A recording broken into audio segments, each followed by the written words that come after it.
volver a estar aquí con ustedes, ahora en el 22 Foro de Logística y Comercio Exterior, que siempre organiza y muy bien la Secretaría de Desarrollo Sustentable.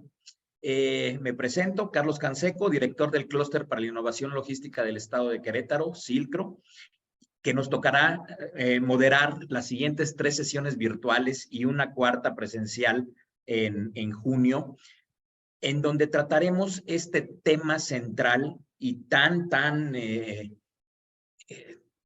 moda, tan necesario para México, tan explotable para México, que es el nearshoring. Me gustaría, nada más, antes de pasar la palabra a nuestro subsecretario de Desarrollo Económico, Genaro, una de las mejores definiciones que me ha gustado acerca del nearshoring viene de un buen amigo mío, un buen logístico, Benjamín Enríquez. Me dice, nearshoring is a practice used by companies to relocate their business operations from a distant region to a closer region, ¿no? O sea, el nearshoring es vénganse a México, ¿no? Así, literal, pero todo eso lo vamos a explicar en las siguientes 3 sesiones virtuales, presenciales, pero ahorita doy paso para que dé inaugurado este 22 foro a Genaro Montes, nuestro gran subsecretario de Desarrollo Económico, ¿no? Del Estado de Querétaro, que siempre, Genaro, es un gusto verte.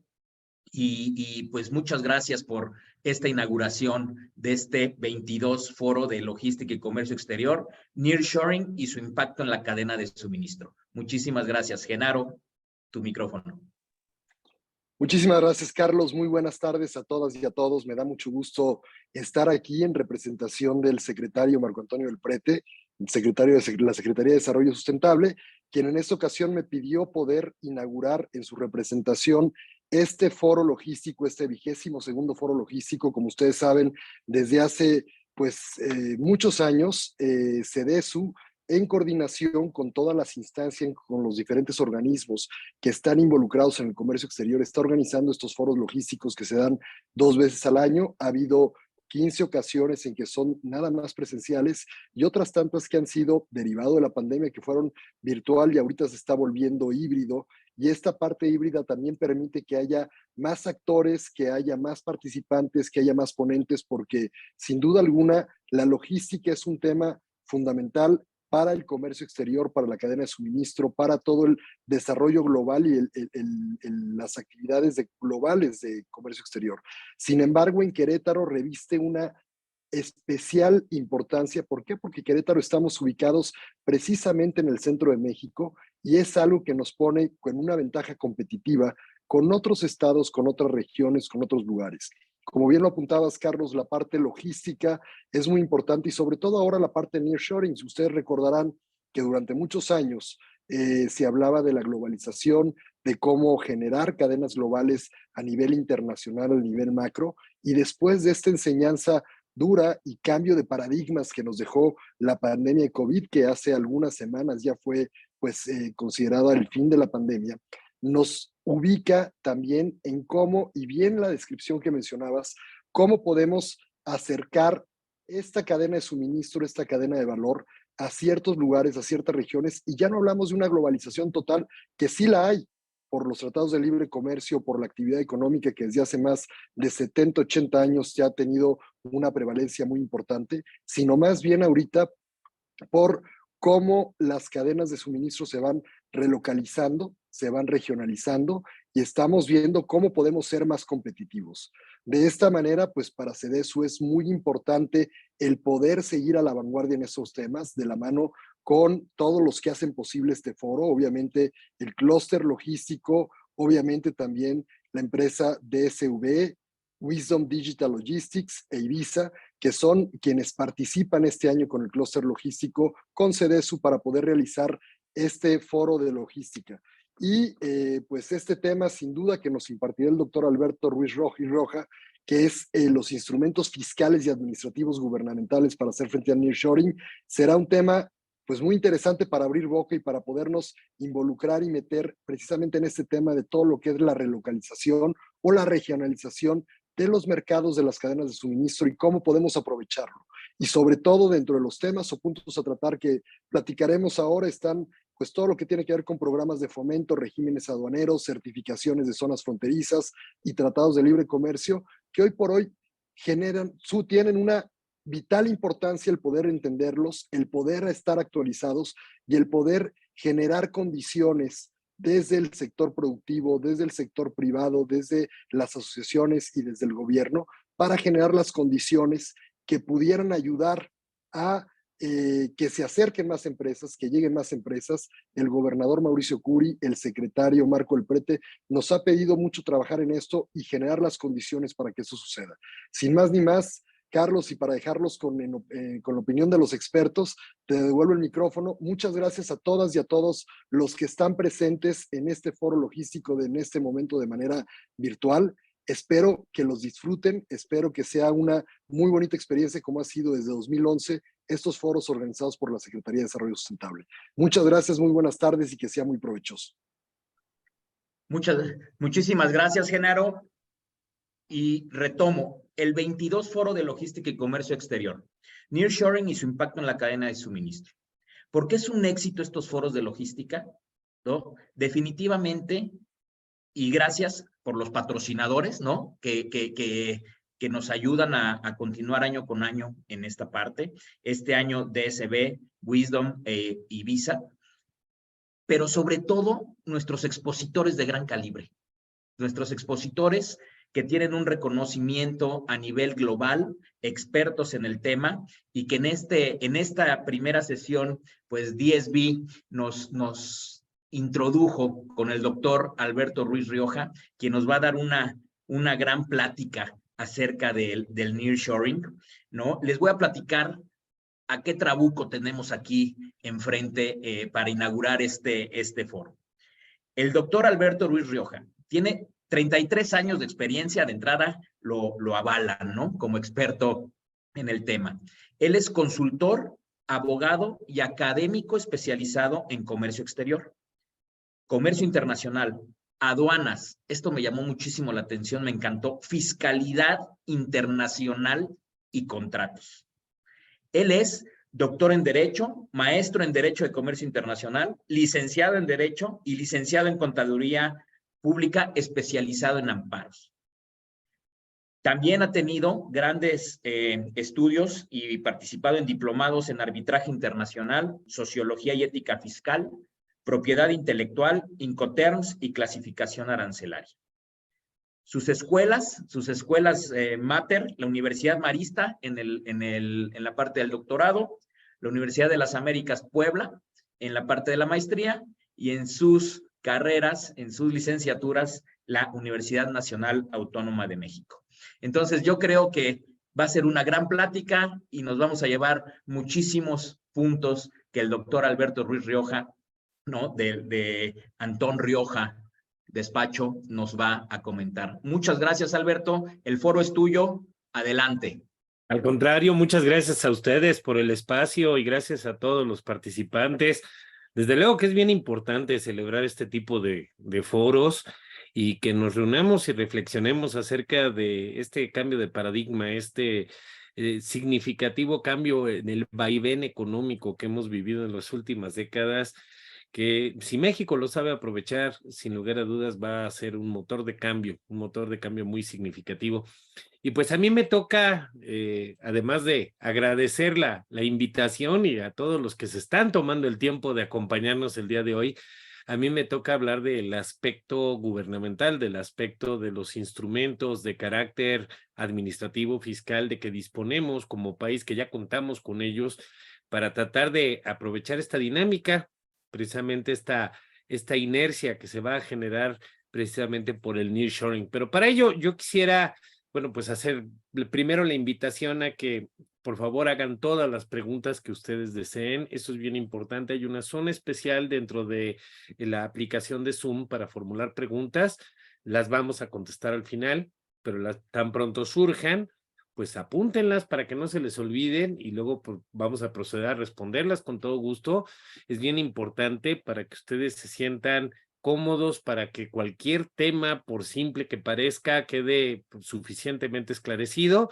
Y además eso es lo que le da vida, eso es lo que le da fuerza a un foro de esta naturaleza, la participación de quienes nos hacen favor de acompañar. Y bueno, pues para entrar en materia, yo quisiera primero, como una especie de preámbulo, pues hablar de qué es el nearshoring. Ya oímos una definición que nos compartió Carlos, que me gustó mucho por su simplicidad, ¿no? Pues es traerse la producción para acá, de regiones distantes, ahora traerse la producción cercana a nosotros. Pero por qué surge el nearshoring? El nearshoring es el resultado de un enfrentamiento, es el resultado de una batalla económica que se está dando entre Estados Unidos y la República Popular China, que lamentablemente no todos los cambios en la historia tienen siempre un trasfondo feliz, y pues tiene sus bemoles, tiene sus claroscuros. Concretamente, para que nos ubiquemos, vamos a hablar de cantidades demenciales de dinero. Estados Unidos importa unas 600,000 millones de dólares de China y unos cerca de 450,000 millones de dólares de México. Esa es la situación actual. El 16% de las empresas con más de 100 empleados ya están empezando en este momento a tener un cambio en su operación y beneficios derivados del nearshoring, muy particularmente las que están ubicadas en la zona fronteriza norte de nuestro país. Simplemente en el periodo de febrero de 2022 a enero de 2023, el nearshoring generó para México inversiones de cerca de 19,000 millones de dólares, de los cuales más o menos el 50% se concentró en Monterrey. Hablando del Producto Interno Bruto de nuestro país, podría representar entre el 1.5 y el 2.5% del PIB mexicano, y un incremento en las exportaciones hacia los Estados Unidos entre 20 y 25%. Y esto está impactando, por supuesto, también en las cifras de inversión extranjera directa. Según estimaciones de la HSBC Research, la inversión extranjera en México podría alcanzar unos 40,000 millones de dólares para el año 2023 gracias a este fenómeno. ¿Pero por qué ocurrió? ¿Qué fue lo que le pasó al mundo y por qué surgió el nearshoring? Porque precisamente hace rato tanto el maestro Genaro Montes como Carlos ya nos hablaban en la introducción del tema, decían, pasamos de un mundo global a un mundo de bloques. Bueno, ¿por qué ocurrió esto? Bueno, pues después de la Segunda Guerra Mundial, indudablemente Estados Unidos encabezó la economía mundial. Se supone que después de la Segunda Guerra Mundial teníamos un mundo bipolar. El polo socialista, encabezado por la Unión de Repúblicas Socialistas Soviéticas, y Estados Unidos y sus aliados, junto con la OTAN y los foros económicos que se fueron creando. Recuerden ustedes que fue a partir de 1945 cuando empiezan a surgir los primeros organismos internacionales dedicados a tratar de regular el comportamiento económico del mundo, como el Fondo Monetario Internacional, como el Banco Interamericano de Desarrollo, como el Banco Mundial, y por supuesto también se intentó, y eso fue en el año de 1947, crear un organismo internacional que regulara el comercio. Eso fue un fracaso. Fue el OIC, el Organismo Internacional de Comercio, que nunca logró nacer. Lo más que se obtuvo en 1947 fue celebrar un acuerdo multilateral denominado el GATT, el Acuerdo General sobre Aranceles y Comercio, que no suscribieron todos los países. Empezaron siendo apenas una decena de países, poquito más de una decena de países, pero que, pues conforme fue pasando el tiempo, el mundo cambió. Y hacia 1989, el bloque socialista, encabezado por la Unión de Repúblicas Socialistas Soviéticas, la URSS, pues se desintegra.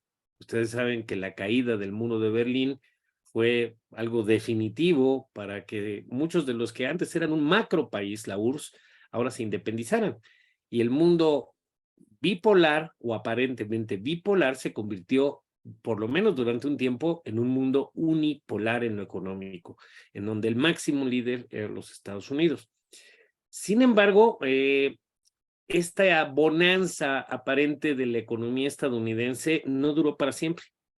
más o menos en la década de los 80 también fue cuando se empezó a producir una crisis de competitividad en el mercado estadounidense. Y bueno, pues lo que empezó a suceder es que empezó a emerger una gran potencia en la manufactura, que es por supuesto la República Popular China. Y se convirtió en la gran fábrica del mundo, en palabras de un autor que seguramente ustedes habrán oído hablar de él, que decía que China es la gran fábrica del mundo. Y el primer cliente fueron los Estados Unidos. Viendo la competitividad en el costo de los salarios, los costos de producción y demás, empezaron a deslocalizar su producción. ¿Qué quiere decir esto de deslocalizar la producción? Pues básicamente llevarse la producción de las plantas estadounidenses hacia otro país, y en este caso principalmente a la República Popular China, y ya en la década de los 90 con el Telecán, una parte para México, pero más hacia la República Popular China, porque pues los costos de mano de obra y de manufactura eran terriblemente y siguen siendo terriblemente competitivos. Esto generó una serie de desequilibrios importantes en donde el déficit comercial de los Estados Unidos llegó a ser tan importante que cuando precisamente llega al poder un señor que se llamaba Donald Trump, pues ya había una carga ideológica muy importante detrás de algunos políticos estadounidenses que deseaban revertir esta situación. ¿Por qué la querían revertir? Porque en algunas partes de Estados Unidos se empezó a resentir en la vida cotidiana, en la vida de las ciudades, la deslocalización de la producción. Y así tuvimos casos paradigmáticos, como el caso de Flint, Michigan, una ciudad que vivía en torno a las plantas de la General Motors, que literalmente quedó casi abandonada, casi desierta. Detroit también, en la industria automotriz, empezaron a resentir la deslocalización de la producción, generando problemas sociales que todavía permanecen hasta nuestros días. Entonces eso generó pues un sentimiento de inconformidad entre ciertos sectores del pueblo estadounidense, que rápidamente se identificaron con políticos como Donald Trump, que traían un discurso anti-libre comercio. Incluso México llegó a tener, como ustedes saben, fricciones muy importantes con la administración de Donald Trump, precisamente porque él argumentaba que el Telecán, hoy desaparecido, sustituido por el TEMEC, Tratado de Libre Comercio de América del Norte, tenía que desaparecer por ser un tratado terriblemente desventajoso para el pueblo estadounidense. Y se nos sancionó, incluso se nos amenazó con sancionarnos con aranceles si no cambiábamos nuestra política migratoria. Hubo temas muy sensibles en materia de acero, de aluminio entre México y Estados Unidos. Afortunadamente esto un poco tarde, un poco forzado, pero se logró subsanar con el TEMEC, el tratado entre México, Estados Unidos y Canadá. Entonces, eso fue exactamente lo que empezó a suceder. Para darle todavía un peso mayor a este análisis, les diría yo que esto que estamos viendo es la evolución. Esta gráfica refleja la evolución del crecimiento de China comparado con el crecimiento de los Estados Unidos. Ahí lo pueden ustedes ver. Como pueden ver, China ha venido de manera sistemática superando el crecimiento total de su economía desde 1961, que no pintaba prácticamente dentro de las cifras internacionales, hasta un año en 2018, 2019, 2020, en donde ya superó por mucho las expectativas de crecimiento de los Estados Unidos. La economía china hoy por hoy es la única que ha crecido de manera sostenida aún pese a la pandemia. Y la estadounidense, en cambio, no. Si además nosotros analizamos cuál ha sido la participación que se ha dado desde el punto de vista de generación del Producto Interno Bruto Mundial, aquí podemos ver cómo las dos líneas tienden a encontrarse. Porque mientras China tiende a incrementar su participación en la generación del PIB mundial, Estados Unidos tiende a decrecer. Entonces, pues evidentemente esto prendió las alarmas de los estadounidenses, que dijeron, bueno, pues no podemos seguirle dando negocio nada más a China, tenemos que revertir este proceso, porque si no el día de mañana lo que hoy por hoy es una hegemonía estadounidense, se va a diluir y vamos a perder nuestra preponderancia a nivel internacional. De hecho, durante el gobierno del presidente Barack Obama, se llegó a jugar con varias alternativas. Por ahí hay una obra muy importante que si ustedes pueden consultar, vale la pena que la vean, que hablaba del TPP, la Trans-Pacific Partnership, una obra del Instituto de Investigaciones Jurídicas de la UNAM que preguntaba si era una bisagra o una confrontación, el TPP, porque precisamente había dos posiciones dentro de los teóricos económicos de Estados Unidos. Unos decían, pues miren, o nos unimos a China y entre China y Estados Unidos controlamos el mundo, o nos oponemos a China y nos quedamos como una potencia unipolar. Y durante algún tiempo se jugó con la idea de hacer un tratado multinacional de los países de la cuenca del Pacífico que se iba a llamar TPP, Trans-Pacific Partnership, la Asociación Transpacífico.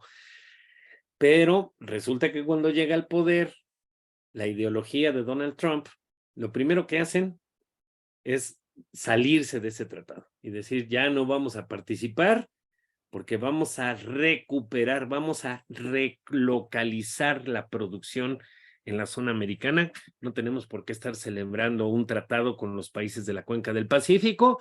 Lo que vamos a hacer es traernos otra vez de vuelta la producción hacia Estados Unidos, cosa que, por otro lado, no ha sucedido.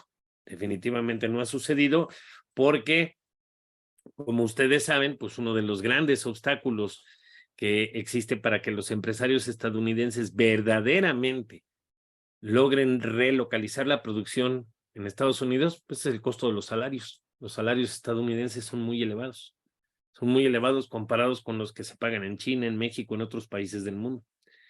Entonces, pues la situación es que Estados Unidos abandona el TPP, nos quedamos viendo los otros países que estábamos ahí metidos y sí celebramos el tratado, nada más que le cambiamos el nombre, se llamó TIPAT, el Tratado Integral y Progresista de la Asociación Transpacífico, y pues el mundo actual se está reconfigurando para una clara confrontación entre estas dos potencias, Estados Unidos versus China. Es una guerra que no necesariamente es de carácter militar, es una guerra económica. Si bien es cierto, han tenido sus escarceos, ya se han llegado a generar ahí pues ciertas tensiones de carácter militar, sobre todo por la zona de Taiwán, la China nacionalista que pues, la reclama como suya, la China continental. La verdad es que hoy por hoy la batalla se está librando en el frente económico y Estados Unidos está echando mano de lo que puede para tratar de recuperar esta posición prevalente a nivel internacional. Y uno de los elementos es el nearshoring, porque dicen, a ver, si nosotros sumamos el hecho de que no les vamos a dar más negocio a los chinos para que se hagan más potentes, con las distancias, y aquí al lado tenemos a un socio comercial que tiene unos costos de manufactura competitivos y que además ha demostrado a lo largo del tiempo tener mano de obra especializada y capacitada. En algún momento recuerdo que durante el sexenio del presidente Felipe Calderón se llegó a decir que México estaba graduando 3 veces más ingenieros que los que se graduaban en Estados Unidos. Entonces, una adecuada capacitación, un costo competitivo y además una cercanía geográfica. Ahorita mencionaban algo, Gerardo lo mencionaba, el maestro también, Genaro, Querétaro está en el centro del país.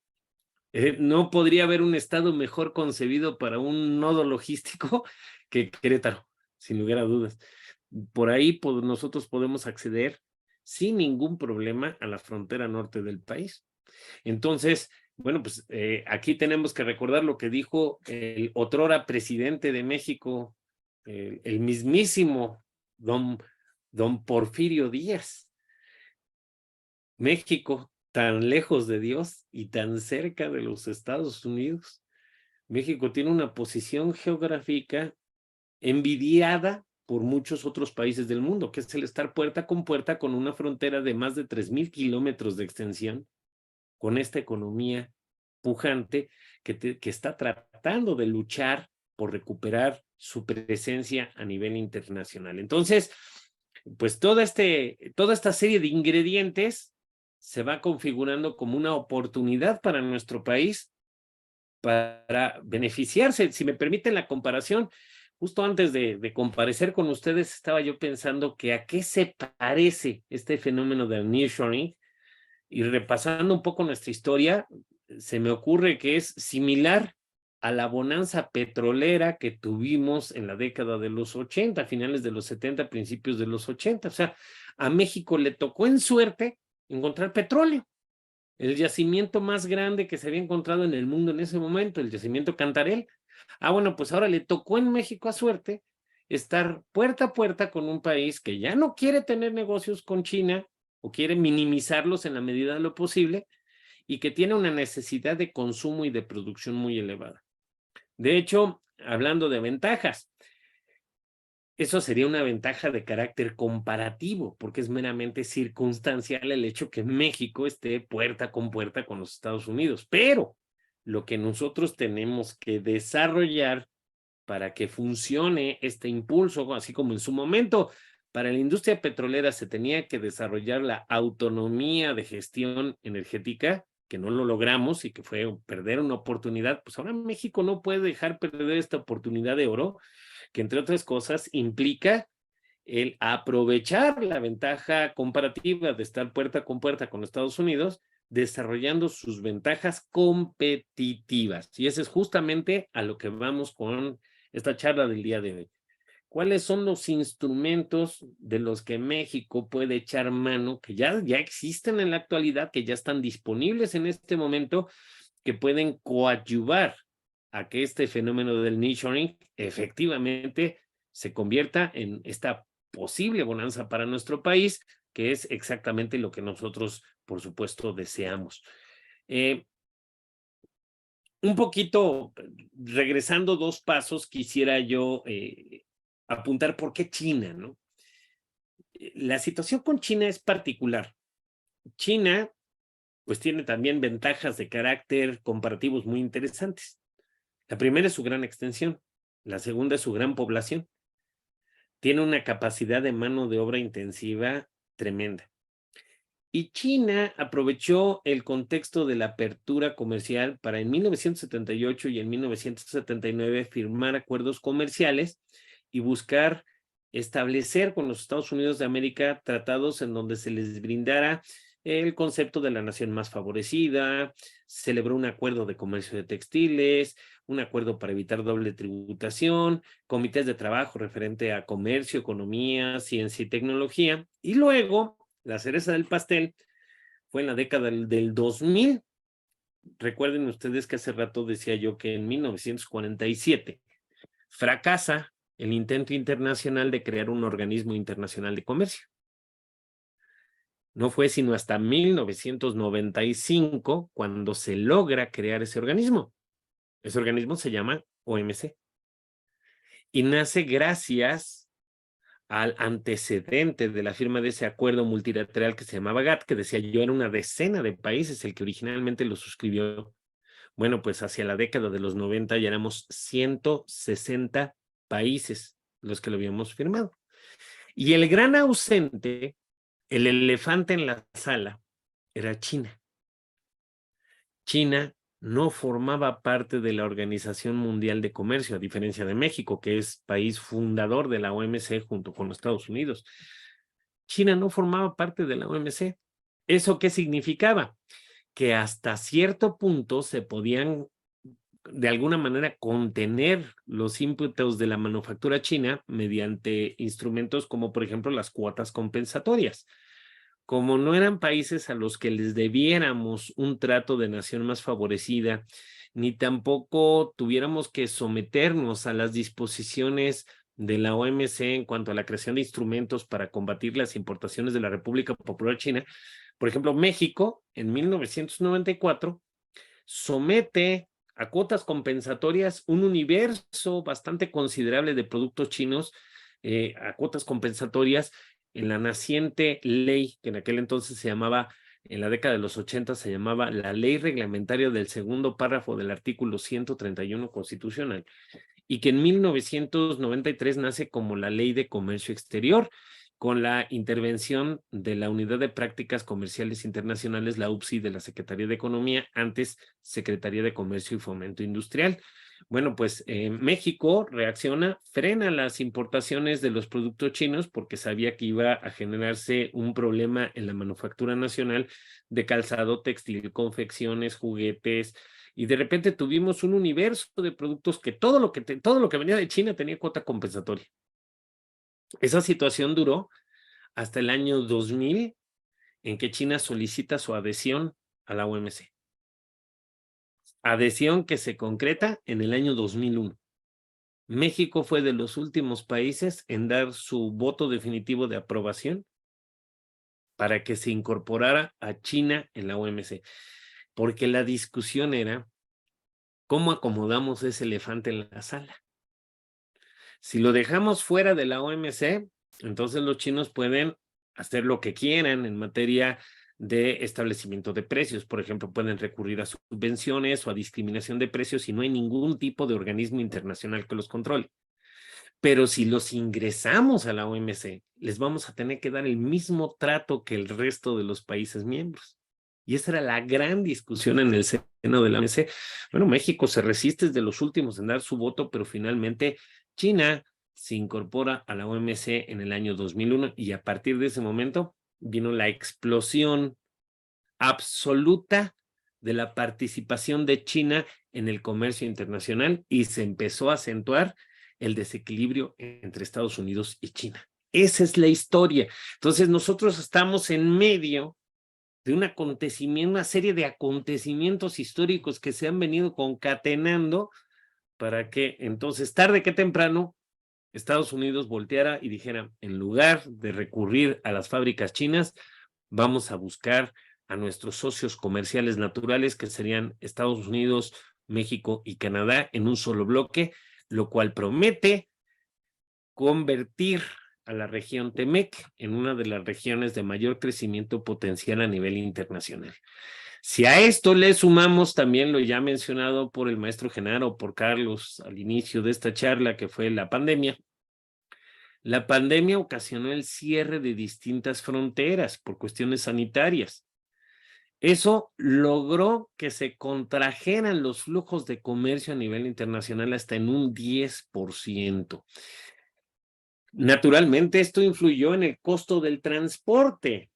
El día de hoy tenemos muchos especialistas, grandes especialistas en logística en este foro que no me van a dejar mentir y que vieron cómo con motivo de la pandemia los costos del transporte de la República Popular China hacia nuestro continente se vieron multiplicados. Había hasta por ahí un chiste malo que decía, la novia le decía al novio, me quiero casar contigo en el espacio más caro del mundo. Y le decía, claro que sí, y tomaban la foto de un contenedor y decía, este es, y es a donde nos vamos a casar, ¿no? Porque se elevaron los costos de transporte de una manera impresionante. Otra razón más para voltear a ver a tu vecino que está puerta con puerta contigo. Los costos de transporte y la velocidad del transporte es muchísimo mejor en una relación México-Estados Unidos que en una relación México-China, digo Estados Unidos-China, evidentemente. Entonces, fíjense que además también a esto tenemos que aunar otro acontecimiento de carácter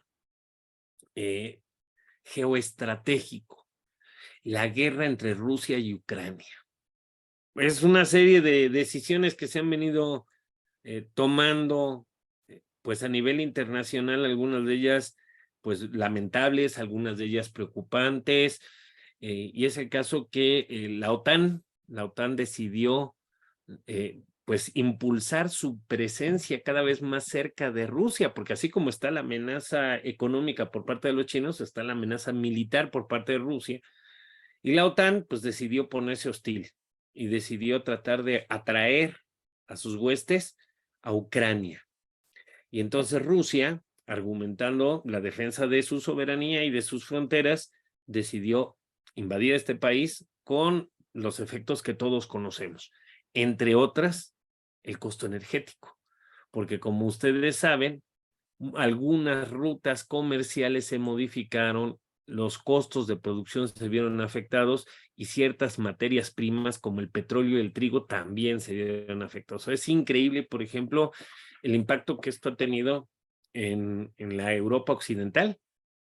Hoy por hoy, si ustedes van a España, yo acabo de regresar hace un par de días de España, el darte cuenta que un litro de gasolina vale poquito menos de 40 pesos el litro de gasolina en España te da una idea de lo sensible que es el tema energético, precisamente porque uno de los grandes proveedores de energía de la Europa occidental es Rusia.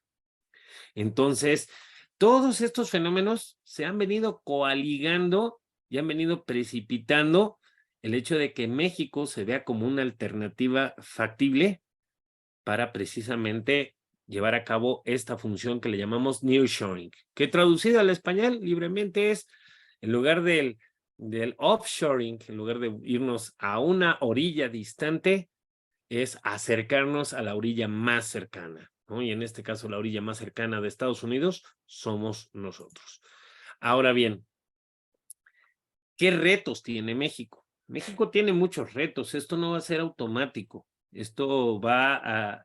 Yo creo que a lo largo de todas las exposiciones que se van a estar viendo en este foro en estos días, ustedes van a tener una fotografía integral de cuáles son las acciones y cuáles son los retos que vamos a tener como país y como sociedad para precisamente aprovechar esta dinámica, no dejarla pasar, porque si México no sabe utilizar inteligentemente el momento histórico que se está viviendo, pues entonces el beneficio no va a llegar a los niveles que nosotros queremos. Y uno de los temas que nos preocupa en la actualidad es el tema energético, porque evidentemente industria significa consumo de energía.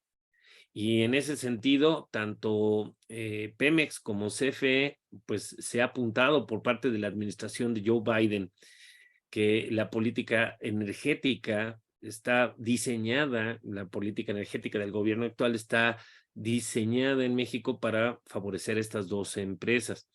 Y el tema es, tendremos la capacidad de hacer frente a la demanda de energía en caso de que, como es esperado, se vengan a instalar en nuestro país más producción, más empresas que las que actualmente tenemos, plantas cada vez más grandes.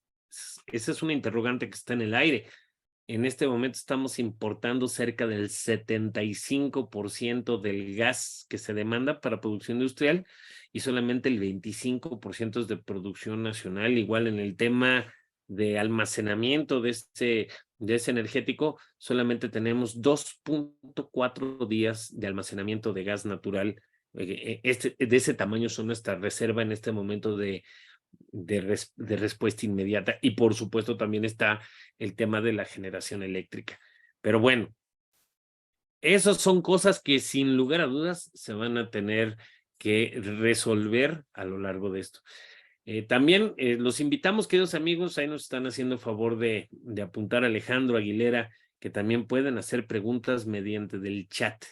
Lo pueden hacer en el área de preguntas y también lo pueden hacer mediante del chat para que todo lo que ustedes quieran plantear en la sección final que va a ser de preguntas y respuestas, nosotros vamos a estar muy contentos de atenderles y de resolver todos los planteamientos que ustedes deseen. Ahora bien, entremos pues a que si tenemos lo que México ya tiene en este momento y que deberíamos de aprovechar precisamente para tratar de obtener lo más que se pueda de este fenómeno.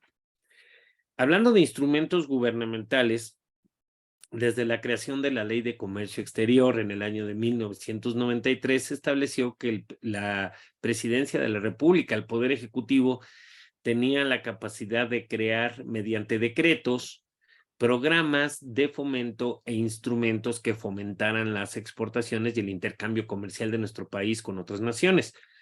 En la actualidad nosotros tenemos pues un catálogo de beneficios a los que se puede aspirar y que los podemos agrupar, digamos, en 4 grandes categorías. Existen programas que devuelven aranceles, programas que reducen aranceles, programas que difieren aranceles y desde luego la certificación en materia de IVA y EPS. Vamos primero por apuntar por qué el tema arancelario es tan importante cuando se discuten temas como nearshoring. Bueno, evidentemente los aranceles han sido a lo largo de la historia pues una de las grandes barreras para el intercambio comercial.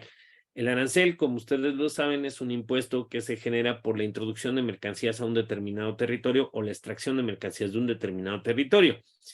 El comportamiento normal que suelen tener la mayoría de los países del mundo es no gravar sus exportaciones. Si nosotros vemos cómo es la tarifa mexicana, vamos a poder ver que solamente hay tal vez 5 o 6 productos entre 7,000 posiciones arancelarias posibles que tienen una tasa de arancel entre el 25 y el 50%.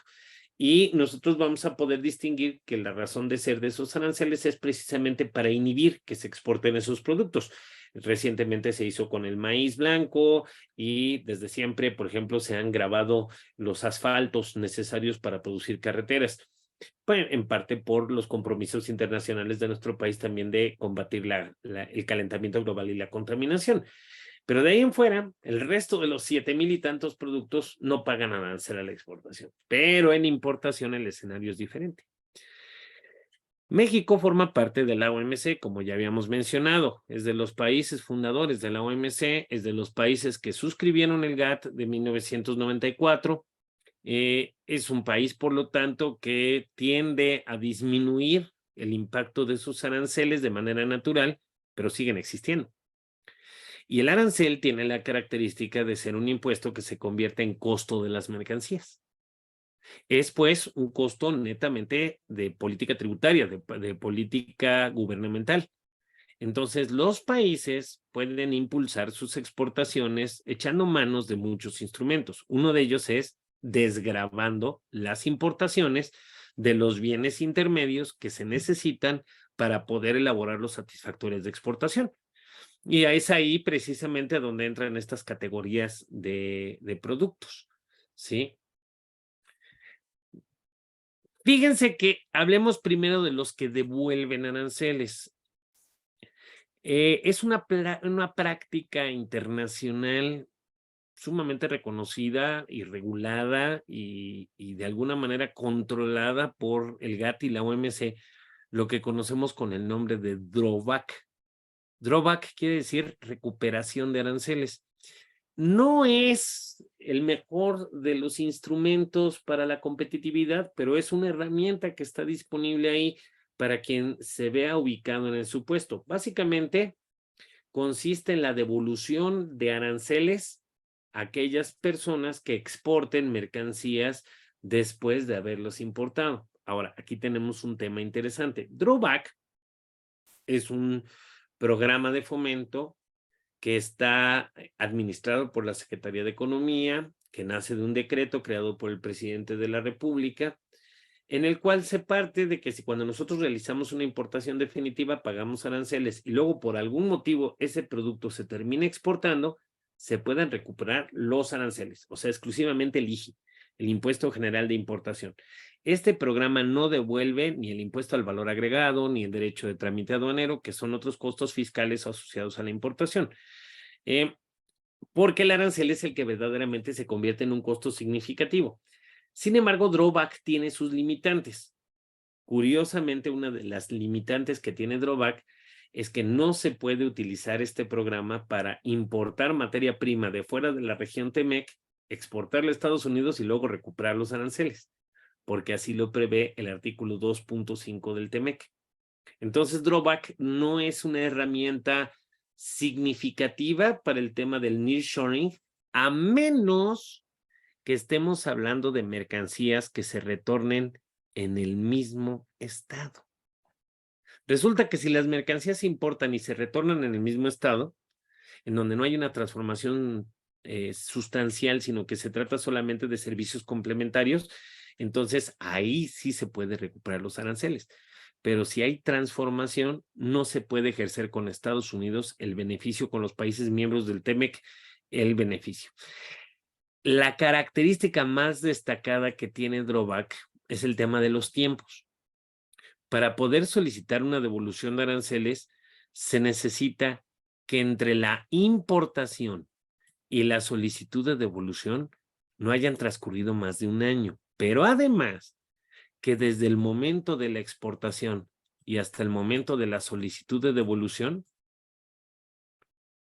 no haya transcurrido más de 90 días. Son días hábiles, por supuesto. Pero quiero que vean esta gráfica y vean cómo esos 90 días están contemplados dentro del mismo periodo del año. No es un año más 90 días. Otro aspecto, digamos, débil que tiene drawback es el hecho de que la devolución no se produce de inmediato. El trámite es relativamente ágil. La Secretaría de Economía debe de estar autorizando un drawback en un plazo que no excede de 10 días hábiles en promedio. Pero la devolución no la hace la Secretaría de Economía, sino que la hace la Tesorería de la Federación por mandato de la Secretaría de Hacienda. Eso significa que las cantidades a devolver de aranceles no se ven reflejados de inmediato en la cuenta del solicitante, sino que pueden transcurrir hasta 40 días hábiles para que efectivamente se produzca este beneficio. Pero como decíamos, este acaso sea el menos importante de los programas.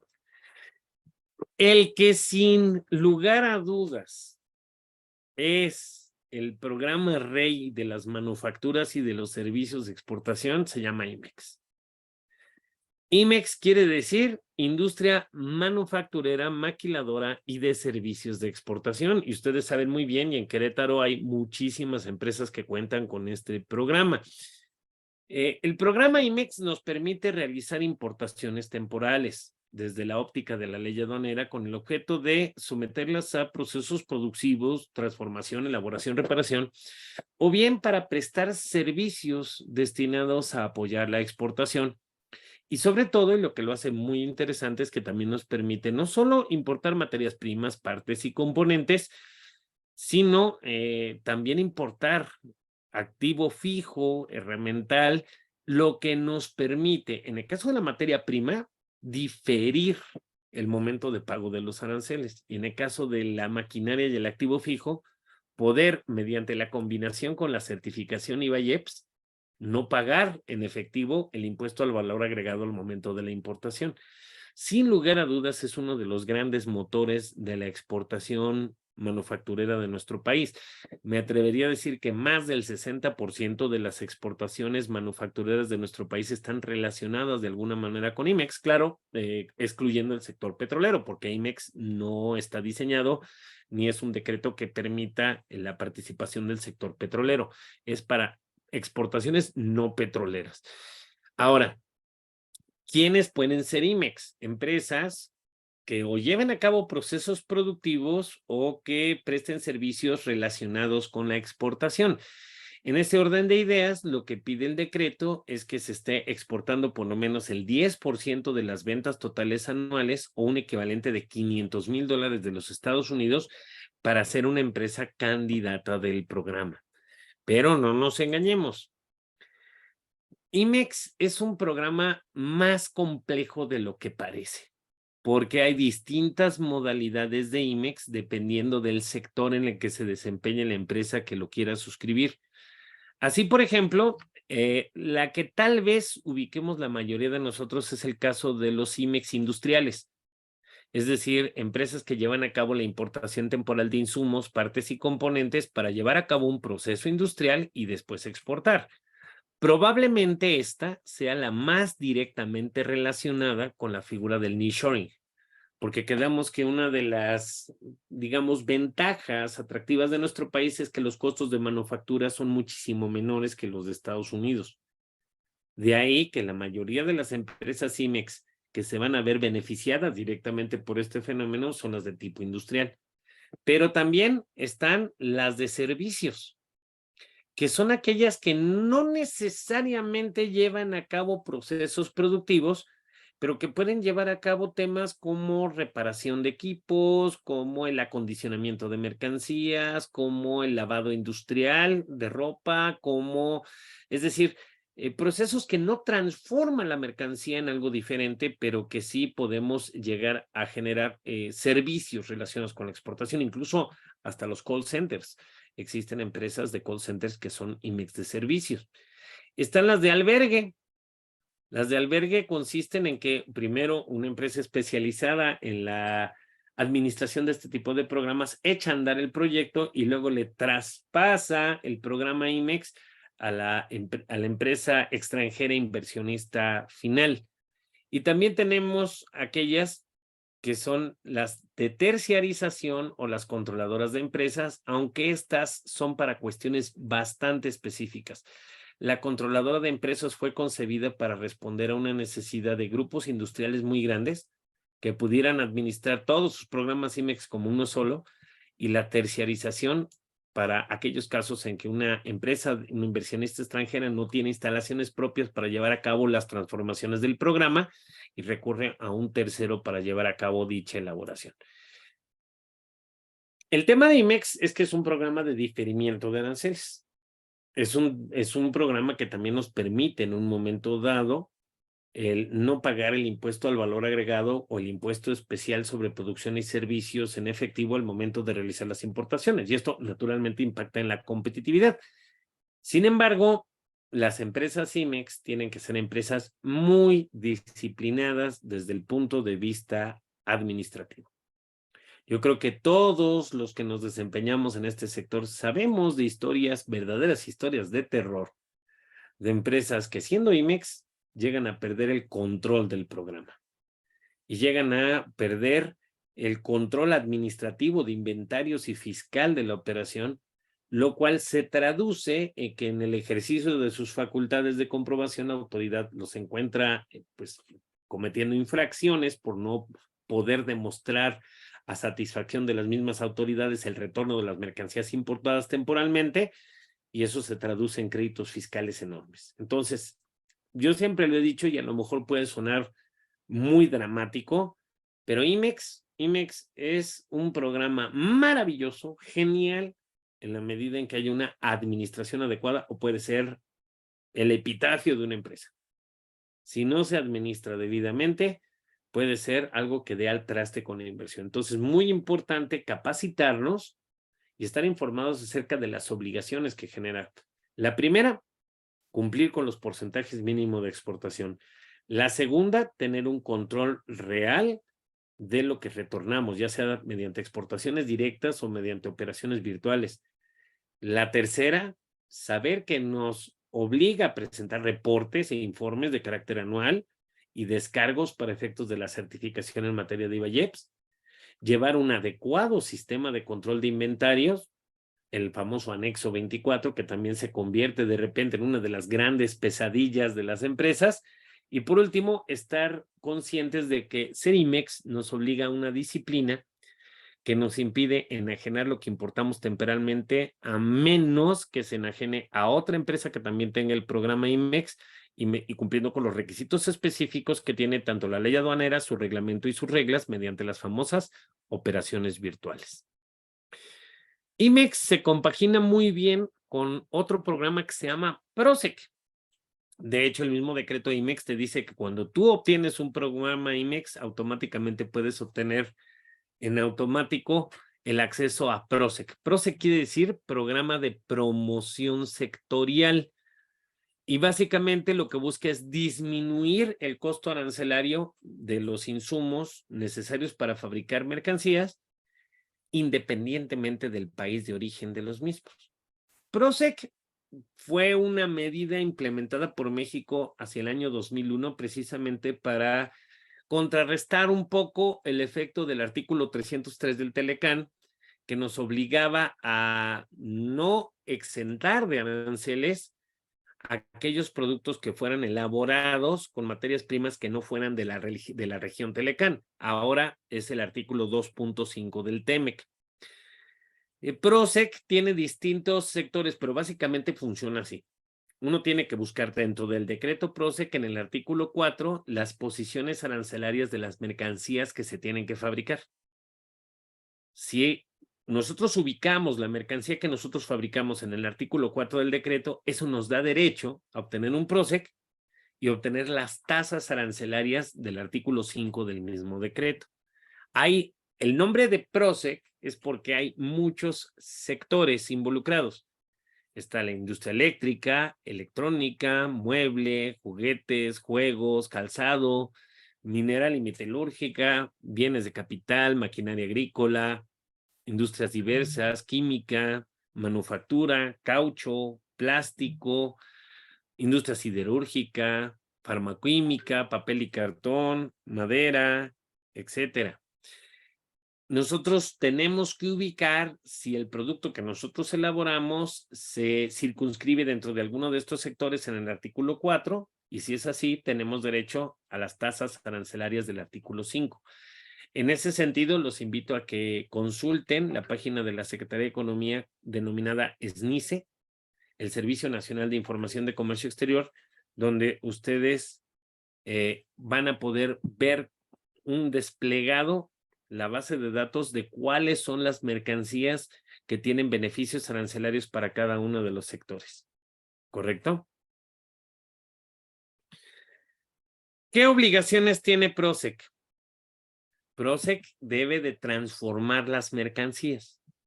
Es un programa de fomento a la industria, no a las exportaciones. Se puede ser PROSEC sin exportar. Claro que combina perfectamente y la mezcla ideal es ser PROSEC e IMEX al mismo tiempo, porque entonces se pueden jugar con las tasas arancelarias de lo que se difiere con las reducciones propias de PROSEC. Pero en realidad se supone que es un programa de fomento a la industria, no fue concebido solamente para exportaciones, ¿correcto? Lo primero es que se tiene que llevar a cabo la transformación de las mercancías, no se pueden vender las mercancías en el mismo estado, estamos limitados a importar con beneficio a aquellos que pertenecen a nuestro sector y a presentar igualmente un reporte anual de operaciones. Hacia el año 2000 tuvimos otro aporte que también puede llegar a ser un jugador importante y que cada vez está cobrando más fuerza como algo que puede llegar a ser una herramienta que incluso, si me lo permiten, es el equivalente mexicano a las zonas libres. México no tiene zonas francas, a diferencia de otros países como España, como Panamá, como el mismo Estados Unidos, en donde sí hay zonas francas como tales, en donde se pueden introducir las mercancías sin pagar impuestos y no se pagan los impuestos mientras no se extraigan de esa región geográfica. México nunca ha querido tener una zona franca como tal. Su antecedente histórico más remoto era la zona franca de Quintana Roo, de Chetumal. Por mucho que precisamente en el inicio de esta administración se habló de una zona libre de Chetumal o de una zona libre de la frontera norte de nuestro país, la verdad es que no operan como zonas libres, no son lugares geográficamente delimitados para introducir mercancías sin el pago de impuestos.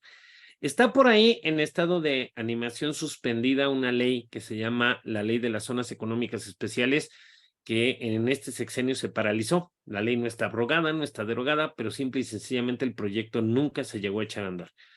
Entonces, el second best, la mejor alternativa que tenemos a falta de unas verdaderas zonas francas en México, es el recinto fiscalizado estratégico. Es un régimen aduanero. Eso quiere decir que, a diferencia de los anteriores que habíamos mencionado, este no es un programa administrado por la Secretaría de Economía, sino que es una autorización que se tiene que tramitar ante el Servicio de Administración Tributaria y que tiene interacción con la Agencia Nacional de Aduanas de México. Me voy a explicar. El recinto fiscalizado estratégico tiene dos facetas. El lugar físico, que tiene que ser administrado por una empresa, y la autorización para introducir mercancías a recinto fiscalizado estratégico. Tuvo un arranque más bien modesto durante el sexenio de Vicente Fox, porque estaba limitado a que su ubicación tenía que ser colindando con una aduana. Entonces, pues, ustedes saben que no todas las aduanas del país tienen una capacidad de crecimiento ilimitada, y además, pues las zonas disponibles, digamos, la capacidad que tenía de relocalizar la industria, sus plantas productivas en las cercanías de una aduana eran muy limitadas.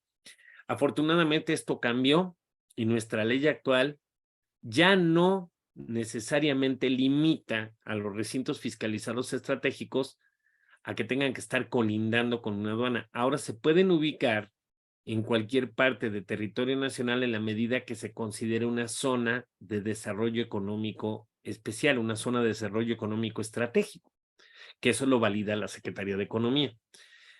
Básicamente nos permite introducir mercancías por un tiempo limitado, ya sea de procedencia extranjera o incluso mercancías nacionales o nacionalizadas a estos recintos fiscalizados para ser objeto de manejo, almacenaje, custodia, exhibición, venta, transformación o reparación, con el beneficio de que mientras las mercancías permanezcan dentro del recinto no tienen que pagar los impuestos al comercio exterior.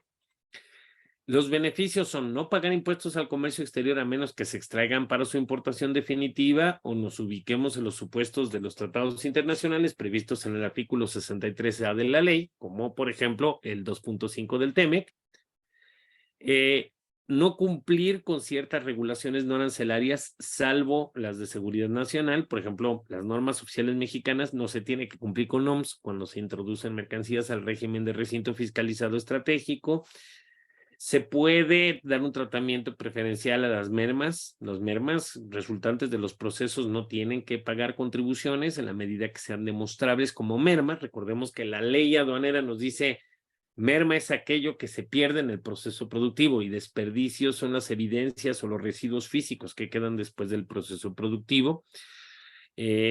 Aquí también vamos a poder jugar tanto con transformación de mercancía como con el retorno de mercancías en el mismo estado. Se puede utilizar como una especie de plataforma logística para exportar hacia terceros países y puede ser una excelente alternativa incluso al mismo programa IMEX. También no hay que dejar de mencionar que algo que debemos de explotar es la creación de toda una red de tratados de libre comercio que no solamente es con el TEMEC. Evidentemente, nearshoring y TEMEC son el mismo tema, ¿no? Nuestro socio comercial se llama Estados Unidos y por supuesto que el fenómeno se encamina hacia allá, pero no olvidemos otra cosa. México desde 1994 empieza a firmar una serie de tratados de libre comercio y acuerdos comerciales con diversos países del mundo que han redundado en la desgravación total de los productos originarios de esas naciones. Si nosotros combinamos estos instrumentos que hemos mencionado el día de hoy, por ejemplo, la aplicación de un IMEX o de un recinto fiscalizado estratégico con la selección de proveedores que sean candidatos a un tratado de libre comercio, podemos, al momento de introducir las mercancías a nuestro país, aplicar la tasa exenta de aranceles y, por lo tanto, tener un producto más competitivo en costos al momento de exportar. Tenemos tratado con Colombia, con Chile, con Israel, con la Unión Europea, con Uruguay, con Japón, Perú. Incluso hay tratados que son concomitantes. Por ejemplo, el de la Alianza del Pacífico incluye a Colombia, a Chile y a Perú. El tratado con Centroamérica involucra a todos los países de Centroamérica, excepto a Belice, con el que no tenemos acuerdos comerciales, y a Panamá, que tiene su propio tratado que se firmó en el año 2015. Tenemos tratados con la Unión Europea, con Japón, y desde luego también somos miembros del TIPAT. Esta combinación de factores, una adecuada planeación entre tratados e instrumentos de fomento y regímenes aduaneros, puede ser lo que nos puede ayudar a elevar la competitividad necesaria para gozar del impulso que nos da en este caso el nearshoring. ¿Correcto?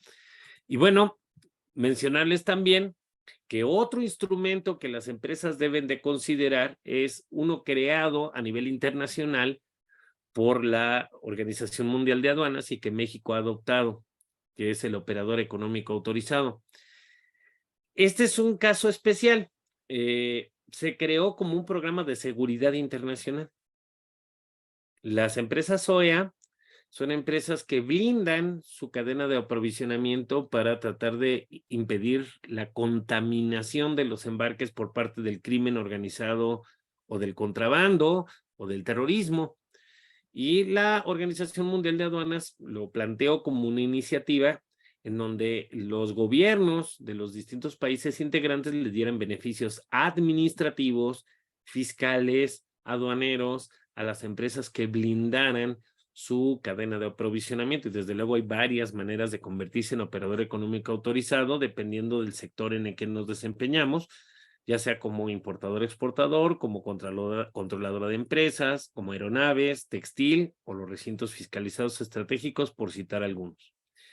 Este tipo de empresas tienen beneficios administrativos y aduaneros que el resto de los importadores no tienen y que también pueden coadyuvar a una mayor fluidez en la operación de comercio exterior y por lo tanto una reducción de costos y una optimización de tiempos en tema de despacho aduanero. Por ejemplo, se les exenta del requisito de anotar el número de identificación individual de las mercancías en su control de inventarios, en ciertos supuestos, les permiten rectificar los pedimentos cuando hubieran cometido errores de forma espontánea, sin necesidad de autorización, les dan atenuantes o facilidades en caso de que se encuentran mercancías excedentes al momento del reconocimiento aduanero y pueden, y solamente estoy mencionando 4 ejemplos aquí, pueden también utilizar carriles especiales para exportar a Estados Unidos, los famosos carriles FAST, que es un programa conjunto entre Estados Unidos de América y México,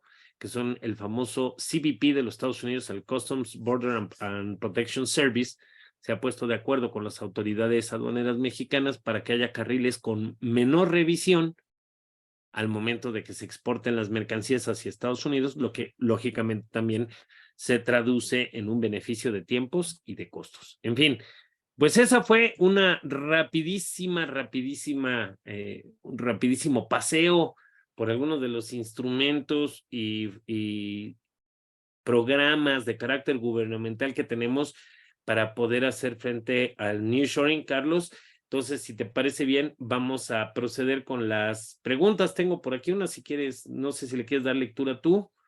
O No, adelante, adelante. Tengo Como por en los aquí exámenes, Alberto, autopregúntate. Gracias. Tengo una pregunta aquí de Germán, a quien le agradezco mucho su pregunta, es muy interesante. Dice, ¿en qué momento un país capitalista como lo es Estados Unidos consideró hacer a un país comunista como lo es China un país potencia? Caso China es muy interesante, Germán. Te tengo que decir que en la actualidad incluso ya se discute de manera muy profunda si verdaderamente podemos seguir hablando de una China comunista. Bueno, empezando. El comunismo real como tal es algo que todavía se sigue discutiendo si llegó a ocurrir en algún momento del mundo. Lo que sí eran claramente, ellos tenían una orientación estatista, una prosocialista, procomunista, pero no sé si en algún momento verdaderamente llegaron a ser absolutamente comunistas, porque si nosotros nos vamos a la teoría política fundamental de lo que es el comunismo, la economía política, pues recuerda que el comunismo es la abolición completa de la propiedad privada. Y China, pues siempre estuvo navegando un poco como en ese proceso de transformación y actualmente podemos hablar, sin temor a equivocarnos, de una economía mixta. Ya no hablamos de un país 100% comunista. Tan es así que todavía de los últimos actos de autoridad, de los últimos actos de gobierno que llevó a cabo Angela Merkel, fue comparecer ante los países de la Organización para la Cooperación y Desarrollo Económico y decirles, oigan señores de la OCDE, señores de la OMC, ya no sigan tratando a China como un país con una economía centralmente planificada, ya no lo sigan tratando como un país menos avanzado en materia económica, ellos ya son otra cosa. Es una mezcla muy interesante, inédita a nivel mundial, entre lo que era el comunismo clásico y el capitalismo salvaje, porque si bien es cierto, todavía el Estado chino tiene una gran injerencia en los medios de producción, incluso en la decisión de cómo se produce, qué se produce, cuándo se produce. La verdad es que cada vez más China es un país que se perfila como un gran generador de capitales, ¿no? Entonces ya no los podemos tratar así. Y no fueron, realmente ellos no quisieron hacer a China potencia, como decíamos, se alinearon los astros. Voy a aventurarme a hacer una conjetura tal vez demasiado atrevida, pero yo creo que lo que le afectó a Estados Unidos fue el liberalismo económico de finales de los 80, que se caracterizó porque el Estado no podía intervenir con los empresarios. Todos los empresarios lo que hicieron fue empezar a buscar su beneficio. Noam Chomsky lo define muy bien. Empezaron a buscar su beneficio y pues se llevaron todas las plantas productivas a China, sin importarles realmente cuál podía ser el efecto social o económico que podía tener Estados Unidos. Y con la disciplina neoliberal existiendo en Estados Unidos, pues realmente el Estado podía hacer poco, no les podía prohibir que se fueran a otro país a poner sus plantas, porque pues, ellos lo que buscaban era maximizar sus utilidades. Entonces no creo que haya sido un tema de Estados Unidos conscientemente convirtió a China en una potencia. No, yo más bien creo que se le salió de las manos. La expresión que yo diría es, le salió respondón el monstruo, ¿no? Y además, otra cosa, China ha existido de toda la vida. Mao Zedong, el líder ideológico de la revolución comunista china, dijo, China no se puede comparar con el mundo, porque China es un mundo. Nada más hay 1.600 millones de almas ahí, ¿no? Entonces, imagínense nada más. Pero bueno, esa es la pregunta que tenía de Germán. Le agradezco mucho, Germán. Espero que la hayas escuchado y te haya parecido satisfactoria la respuesta. Okay. Muy bien. ¿Tienes por ahí alguna otra, Carlos? Sí, mira, por tiempo nos aventamos la última, pero recuerden, preguntas adicionales nos las pueden mandar y nosotros las respuestas, independientemente que se les pueden mandar personalizadas, se suben a la página de la Secretaría de Desarrollo Sustentable, ¿no? Esta me gustó, a ver si la entendí bien, se me hace todas muy interesantes, pero por faltar una, esta. Jimena Oropesa, de Brosé, automotriz. ¿Qué puede hacer el gobierno mexicano para impulsar a las empresas mexicanas a aprovechar el nearshoring? Es todo un tema. Bueno, el día de hoy vimos qué programas hay. También mencionamos un reto de carácter energético. Pero yo creo que aún así tenemos que sentarnos a pensar en un justo balance entre instrumentos y estímulos y una adecuada fiscalización. Me voy a explicar.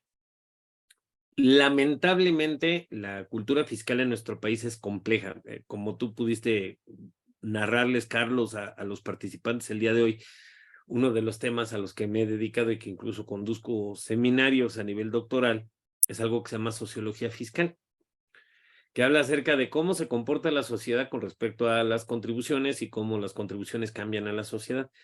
Y México tiene una situación particular.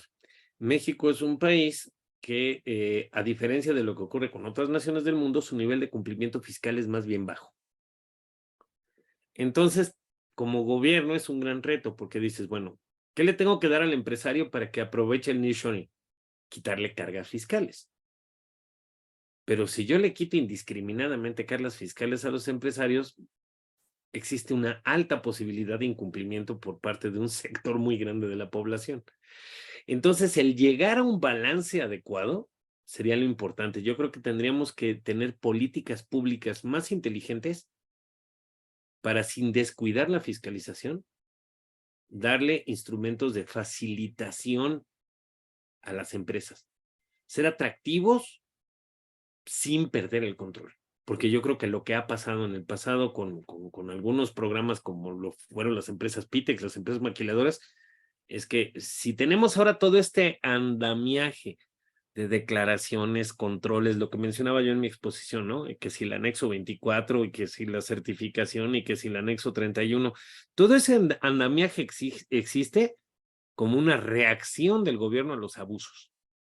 Entonces, el llegar a un equilibrio adecuado entre facilitación versus fiscalización, yo creo que sería esencial para aprovechar esta dinámica. Perfecto.